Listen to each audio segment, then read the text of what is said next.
What is going on, Don't Unfriend Me Nation? Matthew Spear from the Don't Unfriend Me Show is going to be a little bit different today. I'm not going to do a full segment. I am going to show you 17 minutes of recordings. The first minute and a half is Joe Biden openly admitting that he blackmailed the Ukrainian president and held $1 billion in aid and funds for defense unless he fired a special prosecutor. Well, everyone kind of said that was tongue-in-cheek and no big deal, and Joe being Joe. Well, I also have 6 recordings with the Ukrainian president, Joe Biden, and a portion of John Kerry, redacted considerably, but you hear multiple times them strong-arming the president of Ukraine in order to fire the special prosecutor who is investigating Hunter Biden, and the president of Ukraine also stating that the special prosecutor was not corrupt and they found absolutely no reason to fire him, but did it anyway because Joe Biden and Barack Obama asked him to. Folks, this is pretty powerful. You may not have heard this. Most people have not. I, for one, saw a transcript, but I had never heard the recordings. I'm bringing it to you. Tonight, we'll talk about it at 8 o'clock at The Dumb Show. Facebook, Twitter, Twitch, Rumble, YouTube. We're there 8 o'clock tonight Eastern. Come see us. We will give some commentary. I will break it all down for you. But for now, share this, get this out, and go ahead and watch and let me know your thoughts below. I will be back at 8 o'clock tonight. I will see you then.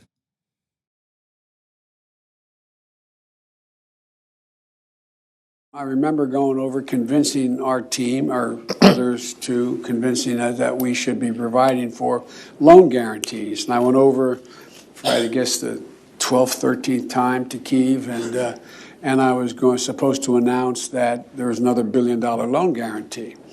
And I had gotten a commitment from Poroshenko and from Yatsenyuk that they would take action against the state prosecutor, and they didn't. So they said they were walking out to press conference. I said, no, I said, I'm not going to, or we're not going to give you the $1 billion. They said, you have no authority. You're not the president. The president said. I said, call him. I said, I'm telling you, you're not getting the $1 billion. I said, you're not getting the $1 billion. I'm going to be leaving here. And I think it was, 6 hours? I said, I'm leaving in 6 hours. If the prosecutor's not fired, you're not getting the money. Well, son of a got fired. And they put in place someone who was solid at the time.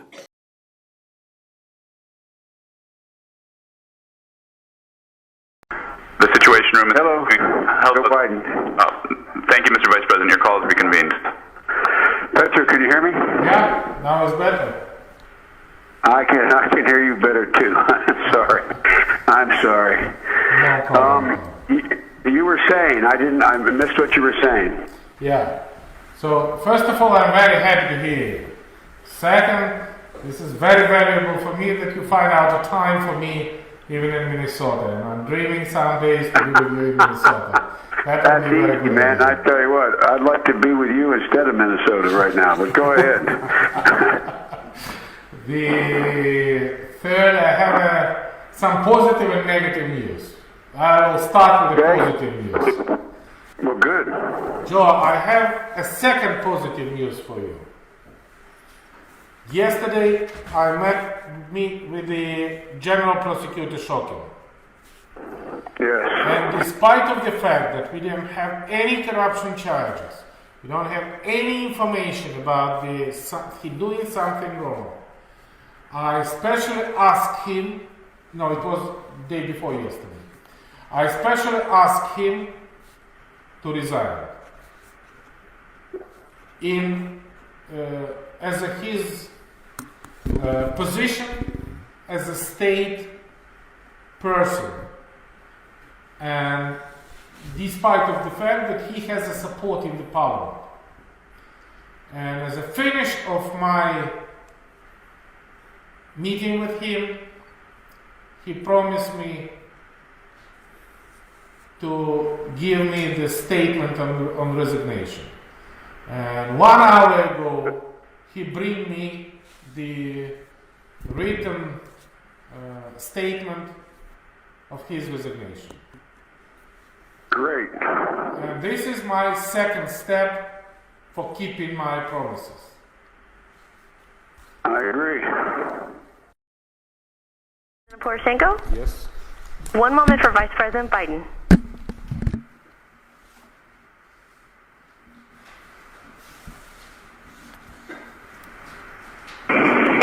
Greeting President Poroshenko. Hey, Mr. President Joe Biden, how are you? Very well indeed. All the time when I hear your voice, it's a great pleasure for me. Well, I'm on Air Force 2, and I think we're going to stay connected. We just took off, and I'm hoping this connection will stay open. Assuming that there is a new government and a new prosecutor general, I am prepared to do a public signing of the commitment for the $1 billion. Again, I'm not suggesting that that's what you want or don't want. I'm just suggesting that that's what we're prepared to do.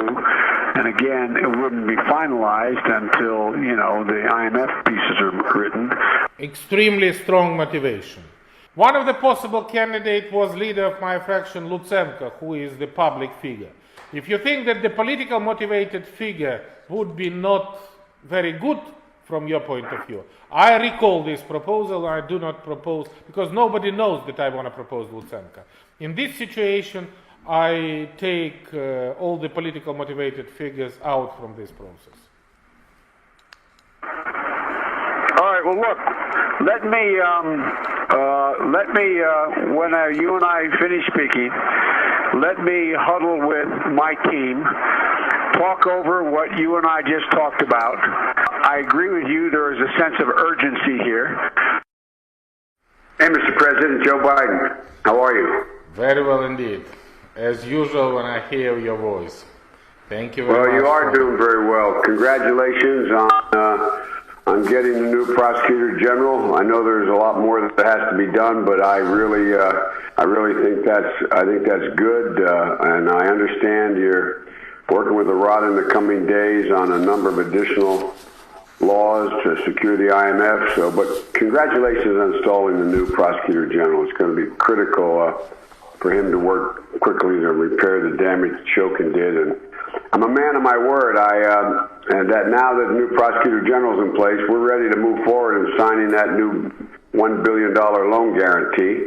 And I don't know how you want to go about that. I'm not going to be able to get to Kyiv anytime soon, meaning next month or so. And I don't know whether you could either sign it with our ambassador, or if you came here, we could sign it, or if you want, we're inviting Groisman here later. I'm going to be talking to him later this morning, not for that purpose. We're inviting him to Washington, and so I'll leave it up to you as to how you want that done and when you want it done.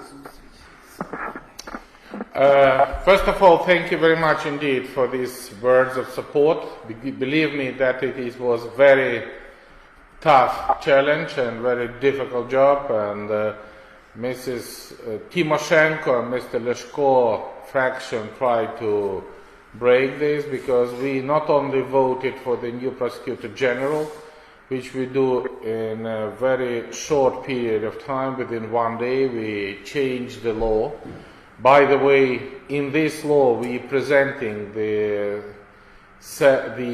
new structure of the General Prosecutor Office, including the General Inspection, as we agreed with you. And the second thing, I immediately invite Lutsenko and said that he should contact your embassy, and I would be very pleased if you will have a certain person who can come either from Washington or whenever.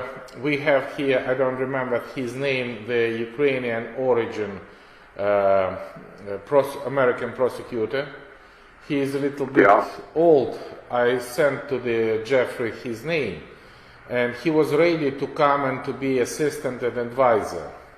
With a very good experience in the American system, and he can be the person of trust with the new prosecution system. I think this is exactly the right time to do that, and if he is still ready to come and to cooperate from the very first step, from the very first minute of the new prosecutor, that is exactly what I'm looking for. Well, let me get in contact with the Justice Department and pursue that. I'll get his name and let me find out where that is, because it is in our interest, obviously, to provide professional assistance as quick as we can so this gets up and started in the right direction. So I will move on that as soon as we hang up. I'll put that in train and I'll get back to you as to what I'm able to do. Absolutely. The second thing, thank you very much indeed. This is exactly what I'm looking for. The second thing is that I want to thank you that you give me your word that immediately when we change the legislation and I appoint the new Prosecutor General, and it would be Yuri Lutsenko as we agreed on our previous meeting in Washington, and when it happened, we can have this loan guarantee, and thank you very much.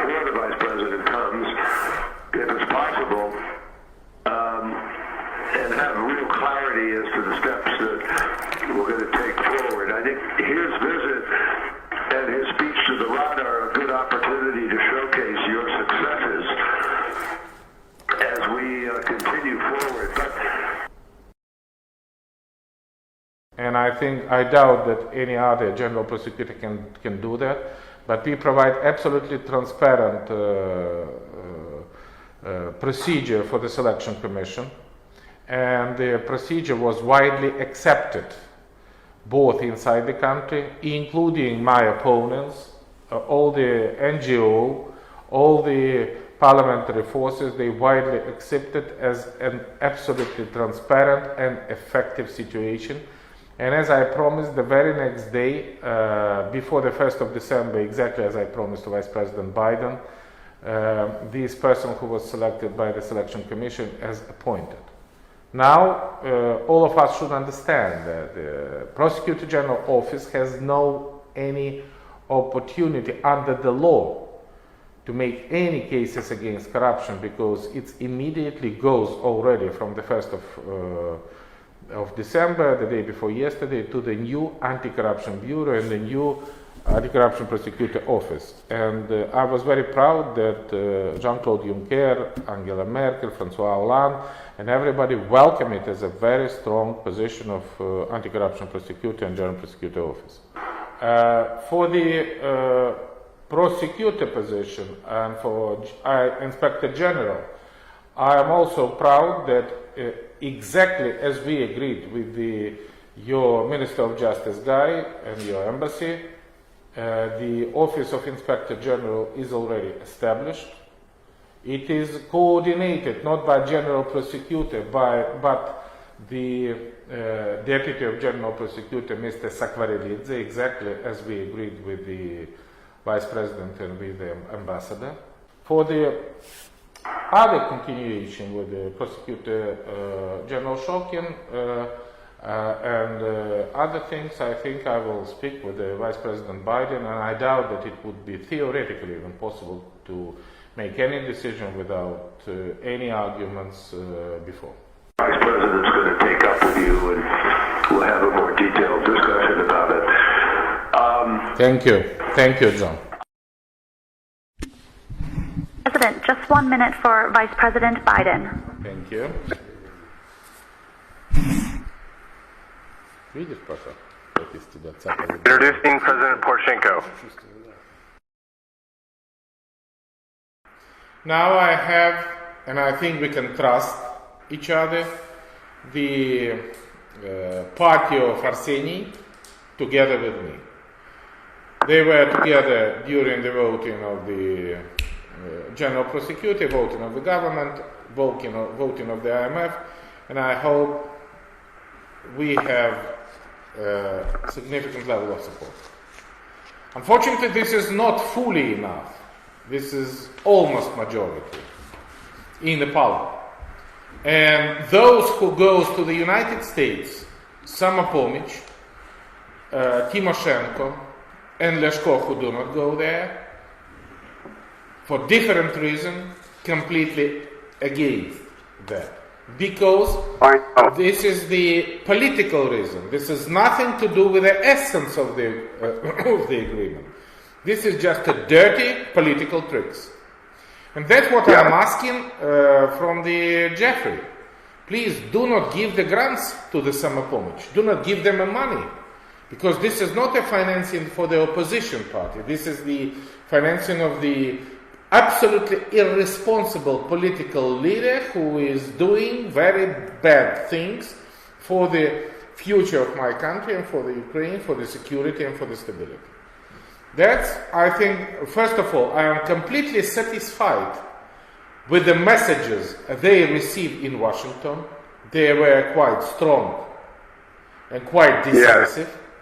I think that would be a good idea if you continue to have a press on Samopomich, because if Leshko and Timoshenko, this is a loss.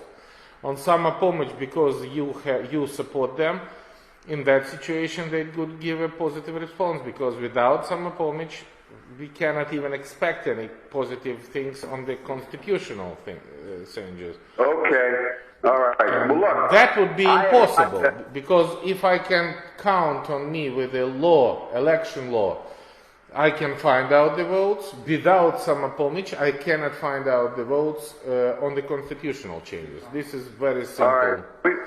We will do everything to help you to get the votes.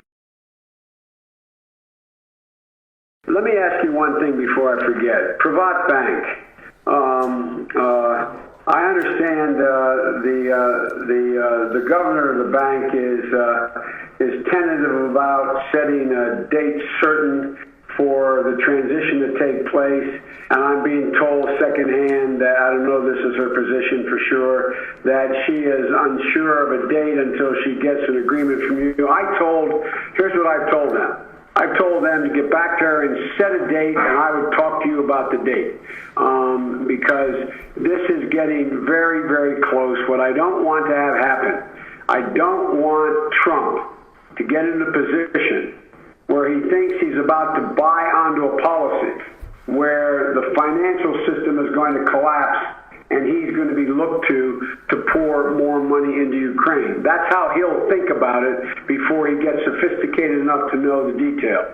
So anything you can do to push the Privat Bank to closure so that the IMF loan comes forward, I would respectfully suggest is critically important to your economic as well as physical security. I know it's difficult. I know Kolomoisky is a pain in the ass and a problem for everybody, but it really is critical that you guys figure this one out. And you've been good. You've publicly spoken out as I've asked you to do. You've done that.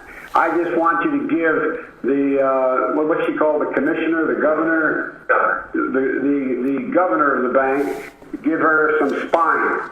Let her know that you're going to be standing there when she sets a date and moves forward. This is very important what I hear from you, and I think that on the 22nd of November, on Tuesday, I will have a final report from Ernst & Young audit, and we agreed that me, Prime Minister, Minister of Finance, Governor, I invite Arseny and our security officers should meet and make a decision about the date. The only reason I have, after 22nd, when I have an audit report, we have a voting of the budget in the parliament, where Kolomoisky has a significant number of members of parliament, and the Prime Minister asked me to vote budget first and then launching the process. This is the confidential information, but I will keep that with me. I will keep that with me.